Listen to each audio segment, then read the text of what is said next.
The story begins in a theater where a magician named James performs his magic tricks. But right now, James is going through a tough time. His shows aren't attracting many people, and he doesn't earn enough money to pay the rent for the theater. He is very worried, wondering how he can manage his problems. One day, a man named Howard comes to James. He tells him that he wants to buy the theater. Howard says, "Accept my offer and leave the theater immediately. The bank has given you a notice. If you don't sell, the bank will seal the theater and you won't get anything. But if you agree, I can give you a good price." James feels trapped because he really doesn't want to sell the theater. He asks Howard for a few more days to repay the bank loan. Howard finally agrees, but he warns James, "You have one last chance. Today is your final show. If it goes well and you can repay the bank, that's great. But if it fails, you will have no choice but to sell the theater to me." James agrees and begins the final show. He performs trick after trick, giving all his effort to entertain the audience. Fortunately, the theater is full today. Feeling hopeful, James thinks that this might be the show that will save him. During the show, James calls a girl named Julia from the audience to participate in one of his tricks. As soon as she comes on stage, James notices a beautiful, expensive brooch on her coat. Without Julia noticing,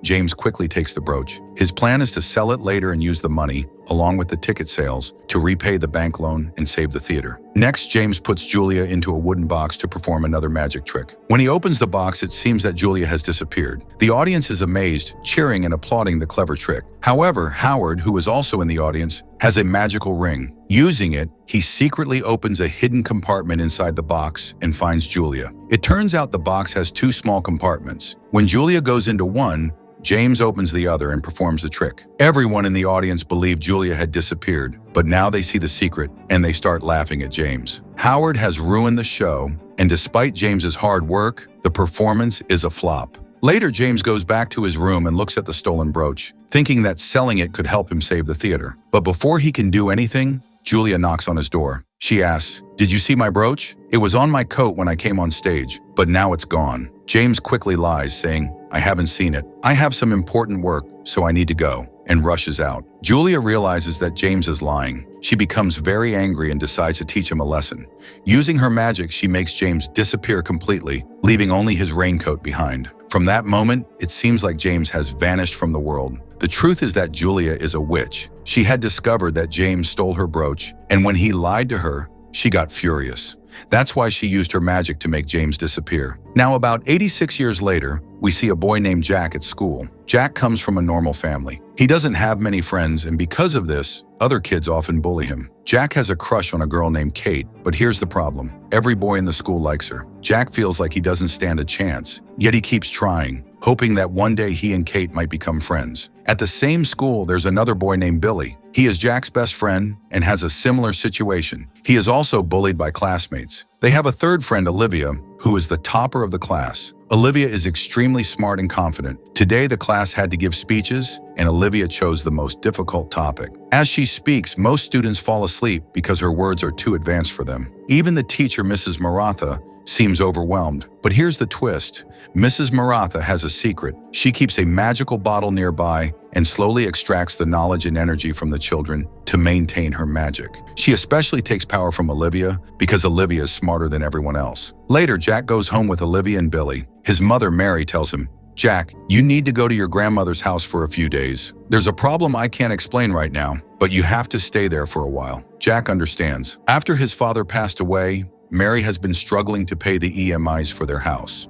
It's the only memory of his father, and she wants to protect it. Sending Jack to his grandmother's house gives her time to figure things out. Jack, Billy, and Olivia travel to his grandmother's house. The three of them have a lot of fun exploring. While exploring, they reach the attic and find many boxes filled with costumes. Jack's grandmother had bought them in an auction. Among the costumes, Jack finds a raincoat, and it's not just any raincoat. It's the same one that belonged to James, the magician who disappeared decades ago. Excited, Jack wears the raincoat, while his friends put on other costumes and play around. But as soon as Jack ties the rope to secure the raincoat, something magical happens. He suddenly transforms into James. Both Billy and Olivia are shocked and run away in fear. Jack, confused, calls out, "Hey, what happened to me? Am I Jack? Why are you running? Have you seen a ghost?" Then Jack looks at a mirror and is stunned to see that he has indeed become another person, James. Quickly, he removes the raincoat and immediately he turns back into himself, Jack. Now all three friends, Jack, Billy, and Olivia, couldn't understand what kind of magic this raincoat held. Curious, Olivia and Billy also tried wearing the raincoat. To their surprise, the moment they put it on,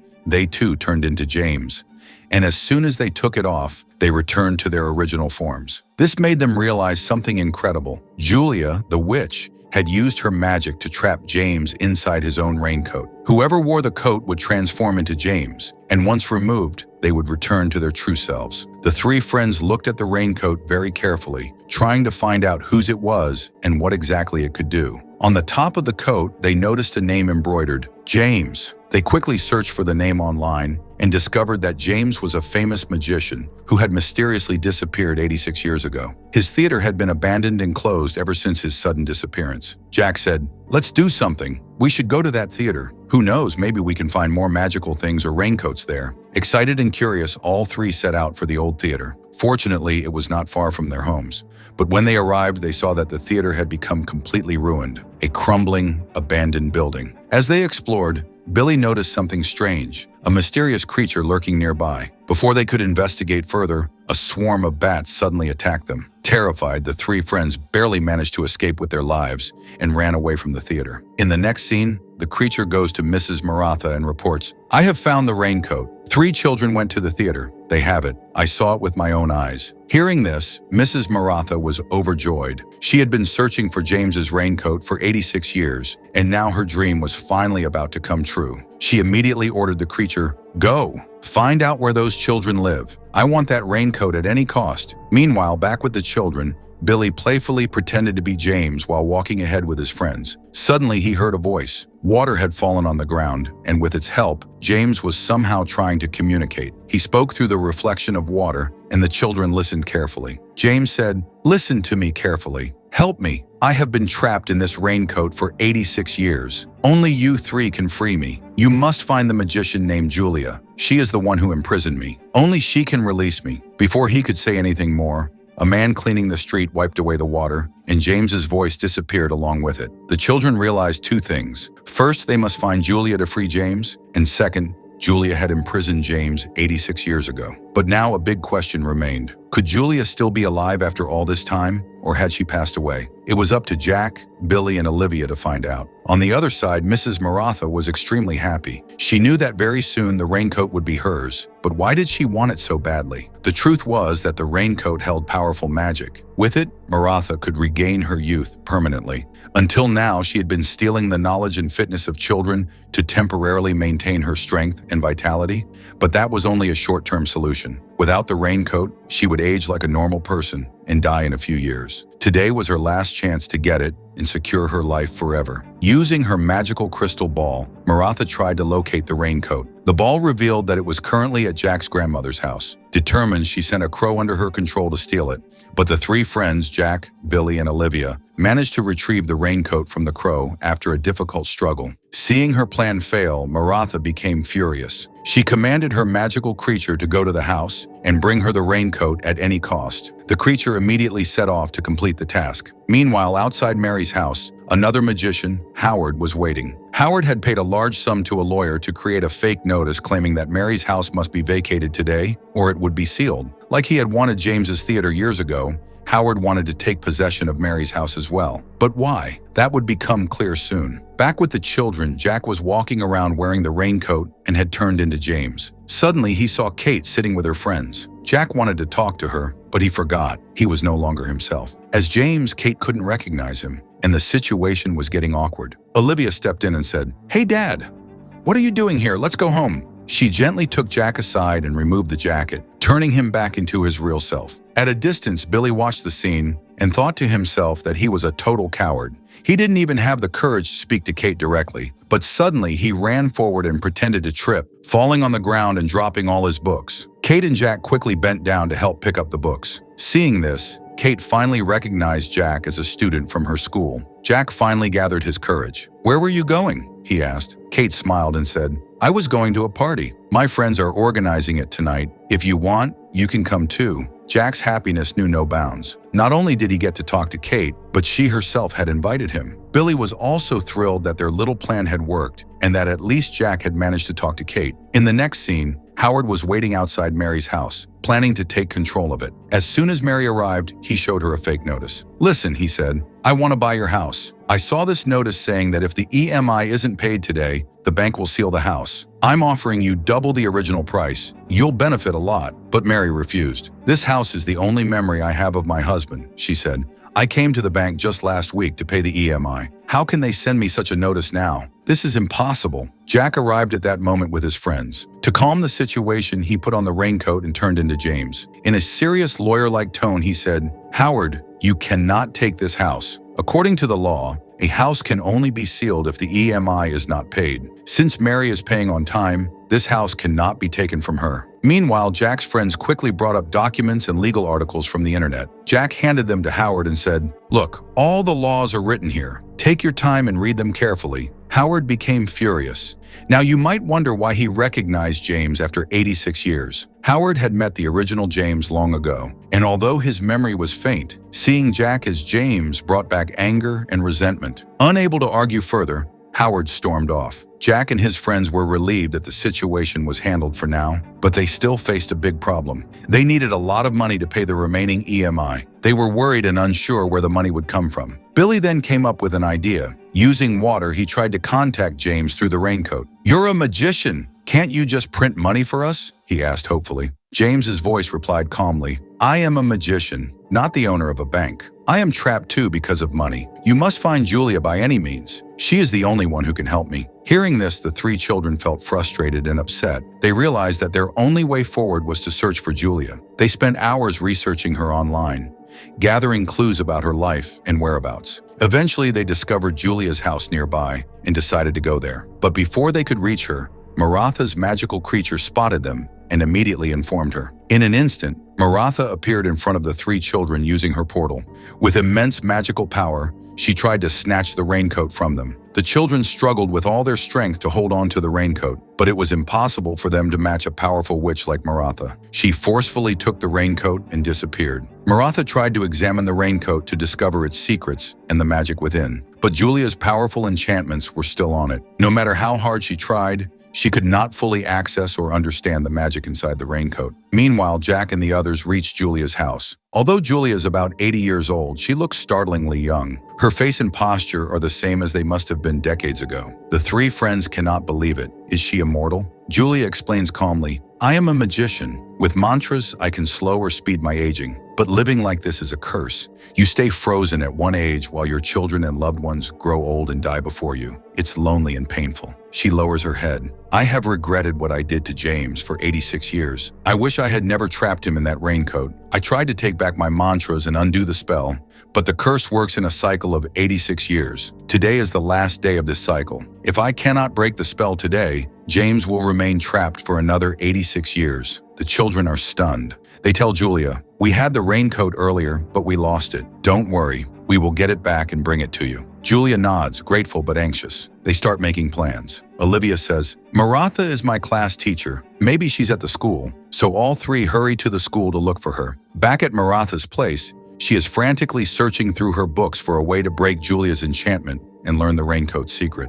While she works, her curious cat jumps into the raincoat that lies on a chair. The moment the cat burrows into the coat, it changes. The coat transforms the cat into James. Maratha, already on edge, lunges to catch it, but the cat James leaps onto the table. On the table, many small cube-like devices that form portals are knocked over. They scatter and activate, opening portals in the room. One portal connects to the school, and the cat James slips through it. At the school, the children see James appear and are shocked at first. Then they realize it's the cat inside the raincoat. They quickly grab the coat away from the cat. As they do, a new portal begins to form, and Maratha is close behind, arriving to seize the coat. Jack thinks fast. "Billy, Olivia, take the raincoat and run to Julia's house. I'll stop Maratha," he says. Billy and Olivia sprint away with the coat toward Julia, while Jack stays to face Maratha. Maratha arrives at the school. Seeing Billy and Olivia there earlier, she guesses the children must have found the coat. When she spots Jack, she immediately attacks with powerful magic and pins him in place. She searches his bag violently, hoping the raincoat is inside.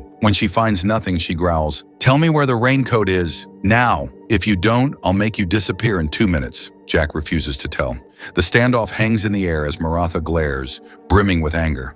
On the other side, Olivia and Billy finally reach Julia. Using her magic, Julia immediately breaks the spell that had trapped James inside the magical raincoat. As soon as the spell ends, James comes out safely. Julia apologizes to him for keeping him imprisoned for 86 years, but James kindly tells her, "It's not your fault. I was greedy." He then returns Julia's magical brooch, making her very happy. However, James notices that Jack is missing. Olivia and Billy explain that Jack went to stop Maratha, so now they must save him. Meanwhile, on the other side, Maratha has Jack trapped inside a cage. Jack asks Maratha, "Why do you want this raincoat?" Maratha explains that a magician named James was trapped inside the raincoat and that he also has a magical brooch. She says she wants the brooch to become immortal because her sister Julia had taken it and gained immortality herself. Maratha fears that if she doesn't get it, she will remain ordinary forever. Jack is shocked to learn that Maratha and Julia are sisters. Just as Maratha is about to attack Jack, her magical creature opens a portal directly to Julia's house. The creature wants to protect Jack